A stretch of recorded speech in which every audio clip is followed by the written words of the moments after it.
ಇನ್ನೊಂದು ಹೇಳ್ತಾರೆ, ಮಾತೆತ್ತರೆ ಲೋಕಸಭೆ ಚುನಾವಣೆಯಲ್ಲಿ ದ್ರೋಹ ಮಾಡಿದ್ರು.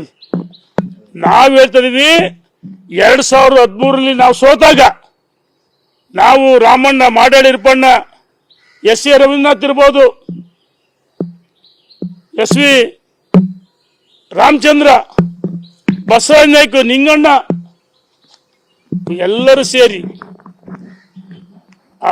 ನಾವು ಸೋತರು ಸಹ ನಾವೆಲ್ಲ ಸಂಕಲ್ಪ ಮಾಡಿ ಅವತ್ತು MP ಗೆ ನಾವು ಓಟ್ ಹಾಕ್ಸಿದ್ವಪ್ಪ. ನೀನು ಇರಲಿಲ್ಲ, ನೀನು ಸೇಲ್ ಆಗ್ಬಿಟ್ಟಿದ್ದೆ, ಕಾಂಗ್ರೆಸ್ಸಿನ ಮರಿಗೆ ಸೇಲ್ ಆಗ್ಬಿಟ್ಟಿದ್ದೆ. ನಾವು ಭದ್ರಾ ಡ್ಯಾಮ್ ಬಾಗಿನ ಬಿಡಕ್ಕೆ ಹೋದಾಗ ಸಿದ್ದೇಶಣ್ಣ ಗೆಲ್ಲಿಸ್ಬೇಕಂದ ನಾನು ಎಸ್ ವಿ ರಾಮಚಂದ್ರ, ಮಾಡಾಳಿ ಇರ್ಪಣ್ಣ ಭಾಷಣ ಮಾಡಿದ್ಕೆ ಅಯ್ಯೋ ನೀನು ಹೇಳಿದ್ದು ಅವತಾರಗಳು ನೋಡ್ಬೇಕಾಯ್ತು. ಇದೇ ಚಿತ್ರದುರ್ಗ ಜೋಗಿಮಟ್ಟಿ ಸರ್ಕಿಟ್ ಹೌಸ್ ಅಲ್ಲಿ, ಚಿತ್ರದುರ್ಗ ಜೋಗಿಮಟ್ಟಿ ಸರ್ಕಿಟ್ ಹೌಸ್ ಅಲ್ಲಿ ಸಿದ್ದೇಶಣ್ಣ, ನಾನು, ಎಸ್ ವಿ ರಾಮಚಂದ್ರ, ಮಾಡಾಳಿ ವಿರೂಪಾಕ್ಷಪ್ಪ, ಈ ಆದರ್ಶ ಪುರುಷೋತ್ತಮ, ಈ ನಿನ್ನ ಹೇಳಿದಲ್ಲ, ಎಲ್ಲರೂ ಸೇರಿದ್ವಿ. ರಾತ್ರಿ 9 ಗಂಟೆ ಸಮಯದಲ್ಲಿ. ಈ ಸಮಯ ಸುಳ್ಳಂತ ಹೇಳಿ ನಾನು ರಾಜಕಾರಣ ನಿವೃತ್ತಿ ಆಗ್ತೀನಿ ಹೇಳ್ತೀನಿ. ದಾವಣಗೆರೆ ಲೋಕಸಭೆ ಗೆಲ್ಲಿಸ್ಬೇಕಂತ ನಾವು ತಂತ್ರಗಾರಿಕೆ ಮಾಡ್ತಿದ್ವಿ, ಸ್ಟ್ರಾಟರ್ಜಿ ಮಾಡ್ತಿದ್ವಿ. ಆ ಸಂದರ್ಭದಲ್ಲಿ ಚರ್ಚೆ ಮಾಡಕ್ ಕರೆದ್ರೆ ಫಸ್ಟ್ ಪ್ರಾರಂಭ ಮಾಡಿದ್ದೆ, ನೀವು ನಿಲ್ಬೇಡ್ರಿ ಸೋಲ್ತೀರಿ ಅಂತ ಹೇಳಿದ್ವಿ. 2014 ನನ್ನ ಎತ್ತ ತಾಯಿನ ಸತ್ಯ, ಧರ್ಮಸ್ಥಳಕ್ಕೆ ಬಂದು ಪ್ರಮಾಣ ಮಾಡಬೇಕು, ನೀನು ಬರ್ಬೇಕು, ನೀನು ಅಷ್ಟು ಸುಲಭ ನಾನು ಬಿಡಲ್ಲ. 2014 ಲೋಕಸಭೆ ಚುನಾವಣೆ ನಿಲ್ಬಾರ್ದು, ಸೋಲ್ತೀರಿ ಅಂತ ಹೇಳಿದ್ವಿ. ಆದ್ರೆ ನಾವು ಹೇಳಿದ್ವಿ, ಬೇಕಾದಾಗ್ಲಿ ನಾವೆಲ್ಲ ಸೇರಿ ಓಡಾಟ ಮಾಡಿ ಗೆಲ್ಲಿಸ್ತೀವಿ ಅಂತ ಹೇಳಿದ್ವಿ. ಹೇಳಿದ ಮನುಷ್ಯ ಕೊನೆಯವರೆಗೂ ಆ ಕಡೆ ಈ ಕಡೆ ಡಬಲ್ ಗೇಮ್ ಮಾಡಿ ಅವ್ರ ಕಾರು, ಯಾರು ಲೋಕಸಭಾ ಸ್ಪರ್ಧೆ ಸಿದ್ದೇಶಣ್ಣ ಅವ್ರ ಕಾರು, ಅವ್ರು ಕೊಟ್ಟಂತ ಕಾರನ್ನ 1 ತಿಂಗಳು ಬಳಸಿಕೊಂಡು ನಾಳೆ ಬೆಳಗ್ಗೆ ನಾಮಪತ್ರ ಸಲ್ಲಿಸ ಹಿಂದಿನ ದಿವಸ ಹೇಳ್ದೆ ಕೇಳ್ದೆ ಓಡೋಗಿ ಕಾಂಗ್ರೆಸ್ ಸೇರ್ಕೊಂಡ್ಬಿಟ್ಟಲ್ಲಪ್ಪ, ಸೇಲಾಗ್ಬಿಟ್ಟಲ್ಲ. ಇದು ಕಾರಣ ಕೊಡ್ಬೇಕಲ್ಲ, ಉತ್ತರ ಕೊಡ್ಬೇಕು ನೀನು. ಇದಕ್ಕೆ ಅಷ್ಟು ಸುಲಭ ಬಿಡಲ್ಲ ನಾನು ಹೇಳ್ತೀನಿ. ಇನ್ನೂ ಆದರ್ಶ ಪುರುಷನ ಕಥೆ ಉಳಿದವೆ.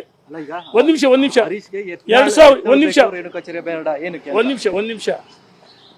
2018 ವಿಧಾನಸಭೆ 2019 ಲೋಕಸಭೆ ಚುನಾವಣೆಯಲ್ಲಿ ಹರಿಹರದಲ್ಲಿ ಕಾಂಗ್ರೆಸ್ಸಿನ ಶಾಸಕರಿದ್ರು. ಜೊತೆಗೆ ಇವರು 2014 ಬಿಟ್ಟೋದಾಗ ಹರಿಹರ ಕ್ಷೇತ್ರ ನಾನು ಓಡಾಟ ಮಾಡಿ ಅಲ್ಲಿ ಮತಗಳು ಕೊಡಿಸಿದ್ವಿ. 2019 ಲೋಕಸಭೆ ಚುನಾವಣೆಯಲ್ಲಿ ಕಾಂಗ್ರೆಸ್ಸಿನ MLA ಇದ್ರು, ಶಾಸಕರಿದ್ರು. ಹರಿಹರ ಕ್ಷೇತ್ರ ಜನ 14,000 ನನ್ನ ದಾಖಲೆ ಇದೆ. 14,000ಕ್ಕೆ ಹೆಚ್ಚು ಮತಗಳನ್ನ ಲೀಡ್ ಕೊಟ್ರು. ಇದು ಸುಳ್ಳ ಹೇಳ್ತೀನಿ ನಾನು. ಒಂದ್ ನಿಮಿಷ ನಾನು ಹೇಳ್ತೀನಿ. 2000 ಹೇಳ್ತೀನಿ. ಮೊನ್ನೆ 24 ಲೋಕಸಭೆ ಚುನಾವಣೆಯಲ್ಲಿ ನೀನು ಆದರ್ಶ ಪುರುಷೋತ್ತಮ ಶಾಸಕರಾಗಿದ್ದೆ, ನಿನಗೆ ಅಧಿಕಾರ ಇತ್ತು. NDA ಮೈತ್ರಿಕೂಟ JDS ಬೆಂಬಲ, ಮಾಜಿ ಶಾಸಕರು, ಅಲ್ಲಿನ ಜಿಲ್ಲಾಧ್ಯಕ್ಷ ಎಲ್ಲರೂ ಇದ್ರು. 5,000 ಕಾಂಗ್ರೆಸ್ಗೆ ಮುನ್ನಡೆ ಬಂತು. ಹಂಗ ನೀನು ಯಾರ ಜೊತೆ ಹೊಂದಾಣಿಕೆ ಮಾಡ್ಕೊಂಡ್ಯಪ್ಪ? ನಮ್ಮ ಕ್ಷೇತ್ರದಲ್ಲಿ 7,000 ನಾನು ಸೋತಿದ್ದೆ. ಪ್ರತಿ ಸಾರಿ ಲೀಡ್ ಕೊಟ್ಟಿದ್ದೀವಿ. ಆದರೆ ಭರವಸೆಗಳ ಮಧ್ಯೆ ನನ್ನ ಕ್ಷೇತ್ರದಲ್ಲಿ ಹಿನ್ನಡೆ ಆಯ್ತು. ಆದರೆ ನಿಮ್ಮ ಕ್ಷೇತ್ರದ ಶಾಸಕ NDA ಮೈತ್ರಿಕೂಟ JDS ಮಾಜಿ ಶಾಸಕರಿದ್ರು. 5,000ಕ್ಕೆ ಹೆಚ್ಚು ಲೀಡ್ ಆಯ್ತು ಕಾಂಗ್ರೆಸ್ ಹರಿಹರ. ಇದಕ್ಕೆ ಉತ್ತರ ಕೊಡ್ಬೇಕಲ್ಲ.